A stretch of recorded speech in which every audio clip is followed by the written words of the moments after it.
आप सुन रहे हैं मुंशी प्रेमचंद का प्रसिद्ध उपन्यास गोदान भाग 19। मिर्जा खुर्शीद का हाथा क्लब भी है, कचहरी भी, अखाड़ा भी। दिन भर जमघट लगा रहता है। मोहल्ले में अखाड़े के लिए कहीं जगह नहीं मिलती थी। मिर्जा ने एक छप्पर डलवाकर अखाड़ा बनवा दिया है। वहाँ नित्य 150 लड़नतिये आ जुटते हैं। मिर्जा जी भी उनके साथ जोर करते हैं। मोहल्ले की पंचायतें भी यही होती हैं। मियाँ बीबी और सास बहू और भाई भाई के झगड़े टंटे यही चुकाए जाते हैं। मोहल्ले के सामाजिक जीवन का यही केंद्र है और राजनीतिक आंदोलन का भी। आए दिन सभाएं होती रहती हैं। यही स्वयं सेवक टिकते हैं, यही उनके प्रोग्राम बनते हैं, यहीं से नगर का राजनीतिक संचालन होता है। पिछले जलसे में मालती नगर कांग्रेस कमेटी की सभा नेत्री चुन ली गई है। तब से इस स्थान की रौनक और भी बढ़ गई है। गोबर को यहाँ रहते साल भर हो गया। अब वह सीधा साधा ग्रामीण युवक नहीं है। उसने बहुत कुछ दुनिया देख ली और संसार का रंग ढंग भी कुछ कुछ समझने लगा है। मूल में वह अब भी देहाती है। पैसे को दांत से पकड़ता है, स्वार्थ को कभी नहीं छोड़ता और परिश्रम से जी नहीं चुराता, ना कभी हिम्मत हारता है। लेकिन शहर की हवा उसे भी लग गई है। उसने पहले महीने में तो केवल मजूरी की और आधा पेट खाकर थोड़े से रुपए बचा लिए। फिर वह कचालू और मटर और दही बड़े के खोंचे लगाने लगा। इधर ज़्यादा लाभ देखा तो नौकरी छोड़ दी। गर्मियों में शरबत और बर्फ की दुकान भी खोल दी। लेन देन में खरा था, इसलिए उसकी साख जम गई। जाड़े आए तो उसने शरबत की दुकान लगा दी और गरम चाय पिलाने लगा। अब उसकी रोजाना आमदनी 2.5-3 रुपए से कम नहीं है। उसने अंग्रेजी फैशन के बाल कटवा लिए हैं, महीन धोती और पंप शू पहनता है। एक लाल ऊनी चादर खरीद ली और पान सिगरेट का शौकीन हो गया है। सभाओं में आने जाने से उसे कुछ कुछ राजनीतिक ज्ञान भी हो चला है। राष्ट्र और वर्ग का अर्थ समझने लगा है। सामाजिक रूढ़ियों की प्रतिष्ठा और लोक निंदा का भय अब उसमें बहुत कम रह गया है। आए दिन पंचायतों ने उसे निसंकोच बना दिया है। जिस बात के पीछे वह यहाँ घर से दूर मुंह छिपाए पड़ा हुआ है, उसी तरह की, बल्कि उससे भी कहीं निंदास्पद बातें यहाँ नित्य हुआ करती हैं और कोई भागता नहीं। फिर वही क्यों इतना डरे और मुंह चुराए। इतने दिनों में उसने 1 पैसा भी घर नहीं भेजा। वह माता पिता को रुपए पैसे के मामले में इतना चतुर नहीं समझता। वे लोग तो रुपए पाते ही आकाश में उड़ने लगेंगे। दादा तो तुरंत गया करने की और अम्मा को गहने बनवाने की धुन सवार हो जाएगी। ऐसे व्यर्थ के कामों के लिए उसके पास रुपए नहीं है। अब वह छोटा मोटा महाजन है। पड़ोस के इक्के वालों, गाड़ी वालों और धोबियों को सूद पर रुपए उधार देता है। इस 10-11 महीने में ही उसने अपनी मेहनत और किफ़ायत और पुरुषार्थ से अपना स्थान बना लिया है और अब झुनिया को यहीं लाकर रखने की बात सोच रहा है। तीसरे पहर का समय है। वह सड़क के नल पर नहाकर आया है और शाम के लिए आलू उबाल रहा है कि मिर्जा खुर्शीद आकर द्वार पर खड़े हो गए। गोबर अब उनका नौकर नहीं है। पर अदब उसी तरह करता है और उनके लिए जान देने को तैयार रहता है। द्वार पर जाकर पूछा, क्या हुक्म है सरकार? मिर्जा ने खड़े खड़े कहा, तुम्हारे पास कुछ रुपए हो तो दे दो। आज 3 दिन में से बोतल खाली पड़ी हुई है। जी बहुत बेचैन हो रहा है। गोबर ने इसके पहले भी 2-3 बार मिर्जा जी को रुपए दिए थे, पर अब तक वसूल ना कर सका था। तकाजा करते डरता था और मिर्जा जी रुपए लेकर देना ना जानते थे। उनके हाथ में रुपए टिकते ही ना थे। इधर आए उधर गायब। यह तो ना कह सका मैं रुपए ना दूंगा या मेरे पास रुपए नहीं है। शराब की निंदा करने लगा। आप इसे छोड़ क्यों नहीं देते सरकार? क्या इसके पीने से कुछ फायदा होता है? मिर्जा जी ने कोठरी के अंदर आकर खाट पर बैठते हुए कहा, तुम समझते हो मैं छोड़ना नहीं चाहता और शौक से पीता हूँ। मैं इसके बगैर जिंदा नहीं रह सकता। तुम अपने रुपयों के लिए ना डरो, मैं एक एक कौड़ी अदा कर दूंगा।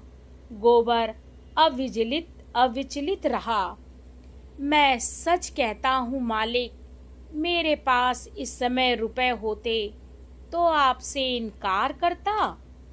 2 रुपए भी नहीं दे सकते इस समय तो नहीं है। मेरी अंगूठी गिरो रख लो। गोबर का मन ललचा उठा, मगर बात कैसे बदले। बोला, यह आप क्या कहते हैं मालिक? रुपए होते तो आपको दे देता। अंगूठी की कौन बात थी? मिर्जा ने अपने स्वर में बड़ा दीन आग्रह भर कर कहा, मैं फिर तुमसे कभी ना मांगूंगा गोबर। मुझसे खड़ा नहीं हुआ जा रहा है। इस शराब की बदौलत मैंने लाखों की हैसियत बिगाड़ दी और भिखारी हो गया।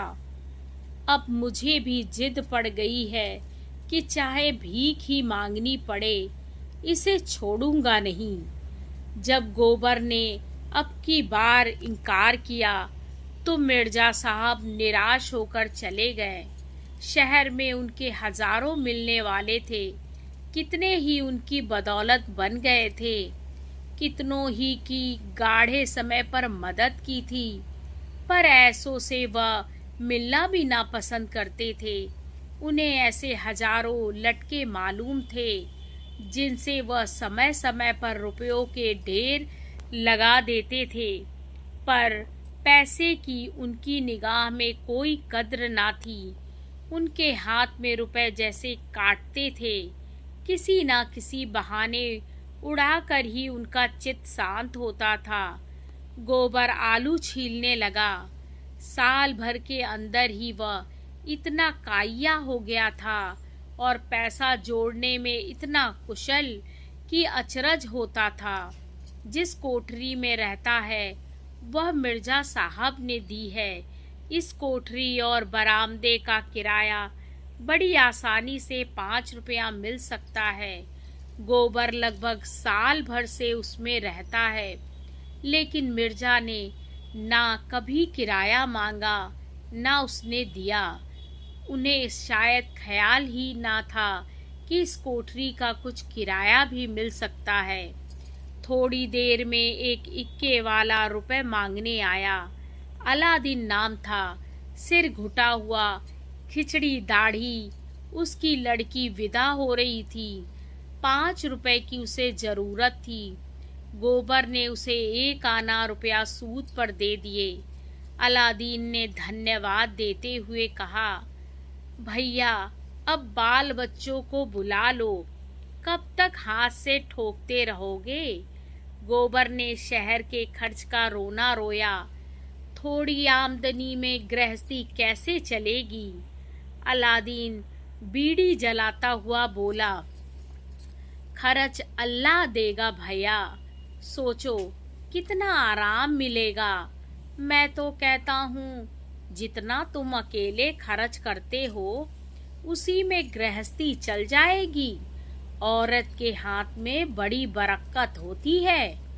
खुदा कसम, जब मैं अकेला यहाँ रहता था तो चाहे कितना ही कमाऊं, खा पीकर सब बराबर। बीड़ी तमाकू को भी पैसा ना रहता।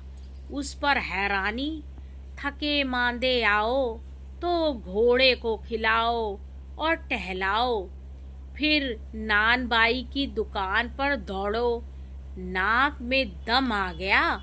जब से घरवाली आई है उसी कमाई में उसकी रोटियां भी निकल आती हैं और आराम भी मिलता है। आखिर आदमी आराम के लिए ही तो कमाता है। जब जान खपा कर भी आराम ना मिला तो जिंदगी ही गारत हो गई। मैं तो कहता हूँ तुम्हारी कमाई बढ़ जाएगी भैया। जितनी देर में आलू और मटर उबालते हो उतनी देर में 2-4 प्याले चाय बेच लोगे। अब चाय 12 मास चलती है। रात को लेटोगे तो घरवाली पांव दबाएगी, सारी थकान मिट जाएगी। यह बात गोबर के मन में बैठ गई। जी उचाट हो गया। अब तो वह झुनिया को लाकर ही रहेगा। आलू चूल्हे पर चढ़े रह गए और उसने घर चलने की तैयारी कर दी। मगर याद आया कि होली आ रही है, इसीलिए होली का सामान भी लेता चले। कृपण लोगों में उत्सव पर दिल खोल कर खर्च करने की जो एक प्रवृत्ति होती है वह उसमें भी सजग हो गई। आखिर इसी दिन के लिए तो कौड़ी कौड़ी जोड़ रहा था। वह माँ, बहनों और झुनिया सबके लिए एक एक जोड़ी साड़ी ले जाएगा। होरी के लिए एक धोती और एक चादर, सोना के लिए तेल की शीशी ले जाएगा और एक जोड़ा चप्पल, रूपा के लिए एक जापानी गुड़िया और झुनिया के लिए एक पिटारी जिसमें तेल, सिंदूर और आईना होगा। बच्चे के लिए टोप और फ्रॉक जो बाजार से बना बनाया मिलता है। उसने रुपए निकाले और बाजार चला। दोपहर तक सारी चीजें आ गईं। बिस्तर पर बंधा गया। मोहल्ले वालों को खबर हो गई गोबर घर जा रहा है। कई मर्द औरतें उसे विदा करने आए। औरत ने उन्हें अपना घर सौंपते हुए कहा, तुम्ही लोगों पर छोड़े जाता हूँ। भगवान ने चाहा तो होली के दूसरे दिन लौटूंगा। एक युवती ने मुस्कुराकर कहा, मेहरिया तो बिना लिए ना आना, नहीं घर में ना घुसने पाओगे। दूसरी प्रौढ़ा ने शिक्षा दी, हाँ और क्या, बहुत दिनों तक चूल्हा फूंक चुके, ठिकाने से रोटी तो मिलेगी। गोबर ने सबको राम राम किया। हिंदू भी थे, मुसलमान भी थे, सभी में मित्र भाव था। सब एक दूसरे के दुख दर्द के साथी थे। रोजा रखने वाले रोजा रखते थे, एकादशी रखने वाले एकादशी। कभी कभी विनोद भाव से एक दूसरे पर छींटे भी उड़ा लेते थे। गोबर अलादीन की नमाज को उठा बैठी कहता। अलादीन पीपल के नीचे सैकड़ों छोटे बड़े शिवलिंगों को बटखरे बनाता, लेकिन सांप्रदायिक द्वेष का नाम भी न था। गोबर घर जा रहा है, सब उसे हंसी खुशी विदा करना चाहते हैं। इतने में भूरे इक्का लेकर आ गया। अभी दिन भर का धाबा मार कर आया था।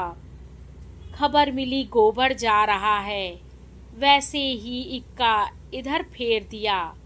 घोड़े ने आपत्ति की, उसे कई चाबुक लगाए।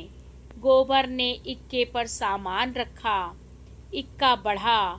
पहुंचाने वाले गली के मोड़ तक पहुंचाने आए। तब गोबर ने सबको राम राम किया। और इक्के पर बैठ गया। सड़क पर इक्का सरपट दौड़ा जा रहा था। गोबर घर जाने की खुशी में मस्त था। भूरे उसे घर पहुंचाने की खुशी में मस्त था और घोड़ा था पानीदार, उड़ा चला जा रहा था। बात की बात में स्टेशन आ गया। गोबर ने प्रसन्न होकर 1 रुपया कमर से निकालकर भूरे की तरफ बढ़ाकर कहा, लो, घर वालों के लिए मिठाई लेते जाना। भूरे ने कृतज्ञता भरे तिरस्कार से उसकी ओर देखा। तुम मुझे गैर समझते हो भैया? एक दिन जरा इक्के पर बैठ गए तो मैं तुमसे इनाम लूंगा। जहां तुम्हारा पसीना गिरे वहां खून गिराने को तैयार हूँ। इतना छोटा दिल नहीं पाया है, और ले भी लूं तो घरवाली मुझे जीता ना छोड़ेगी। गोबर ने फिर कुछ ना कहा।